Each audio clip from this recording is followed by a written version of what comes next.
जितने आस्था चैनल पर कथा सुन रहे हो, जितने फेसबुक और यूट्यूब पर सुन रहे हो, बहुत सावधानी से सुनना। तो जिनकी यहाँ संपदा की कमी होती है, वैभव की कमी होती है, लक्ष्मी की कमी होती है, प्रतिष्ठा की कमी होती है, धन की कमी होती है, उसके लिए सोमवार के दिन की अष्टमी पढ़ने पर। कौन से दिन? सोमवार के दिन। कौन सी तिथि? जम के बोलो। अष्टमी।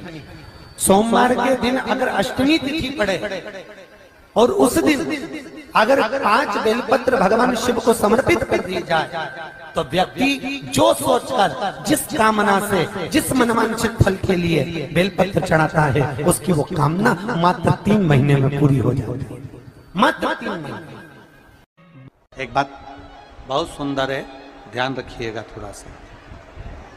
कभी अगर मौका लगे, सोमवार की अष्टमी पड़ जाए,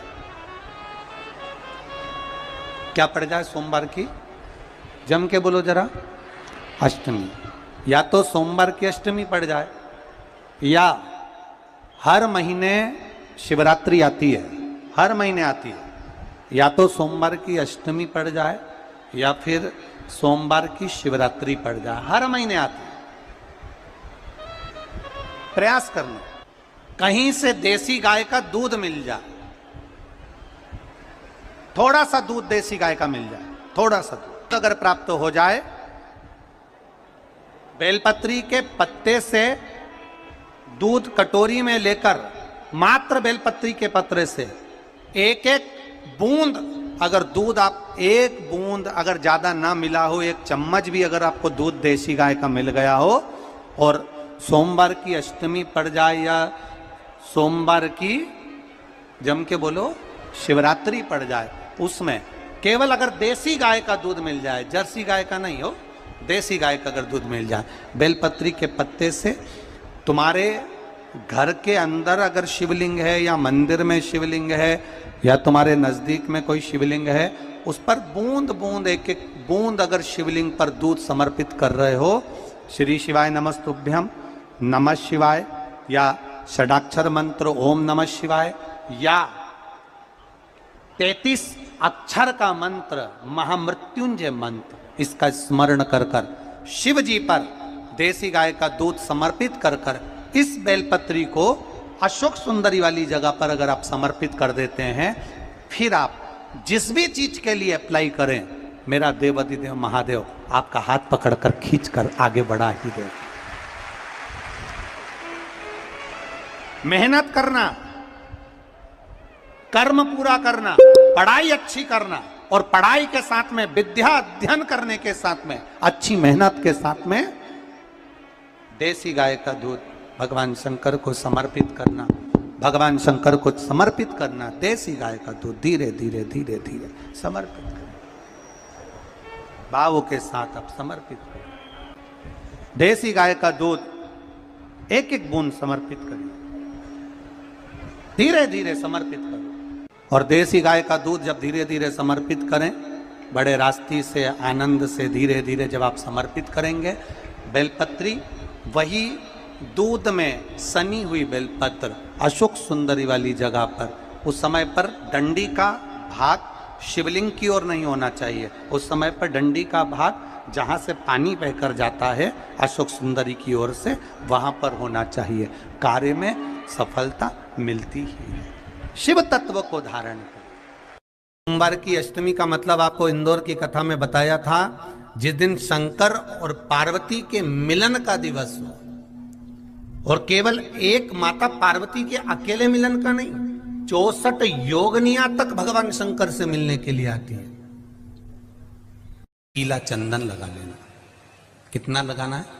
बीच वाला जो पत्ता है उस पर पीला चंदन। जब आपको लगे कि मेरा जीवन बहुत कष्टमय है, अब ये रोग, अब ये कष्ट दूर ही नहीं हो रहा, अब ये आए दिन तकलीफ पर तकलीफ बढ़ती जा रही है, आए दिन रोग, बीमारी, पैसा घर में बच नहीं रहा, बहुत कष्टमय जीवन है, इसमें लगाओ पीला चंदन बेलपत्री की बीज पत्ती पर। महाराज, और बीज पत्ती पर जब चंदन लग जाए, लगने के बाद में ये दोनों पत्ती पर लाल चंदन लगा लीजिए। इन दोनों पत्ती के बीच में जो डंडी का भाग होता है, आपको कहा था, आपको स्मरण में होगा शायद, हमने जब बेलपत्री की महत्वता बताई थी तो उस बेलपत्री की महत्वता में कहा था ब्रह्मा विष्णु महेश ये तीन हैं, बोला था। बीच में ये बड़ी पत्ती से लेकर जो दो पत्तियां होती हैं, इनके बीच में जो जगह बचती है, इसमें मां पार्वती के 64 योगनियां, मां पार्वती अपनी पूर्ण सिद्धि के साथ में जितनी भी देवी के स्वरूप हैं, वो माता 64 योगनियां देवी के स्वरूप में यहां पर विराजमान होती हैं। दो पत्ती के नीचे से जो डंडी होती है नीचे तक, ये पूरी डंडी में 33 कोटि देवी देवताओं विराजमान होते हैं इस पूरी डंडी के अंदर।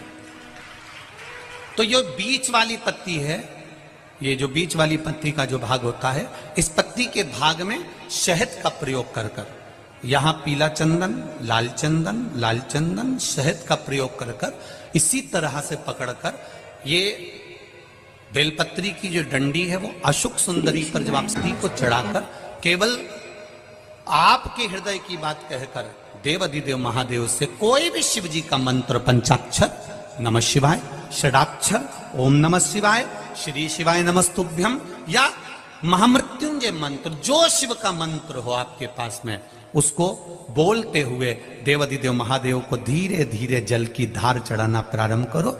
जल की धार जब पूर्ण होने लगे, उसमें थोड़ा जल बचे, तब अशुक सुंदरी पर जो तुमने बेलपत्र चढ़ाई है वहां उस जलधार को चढ़ा।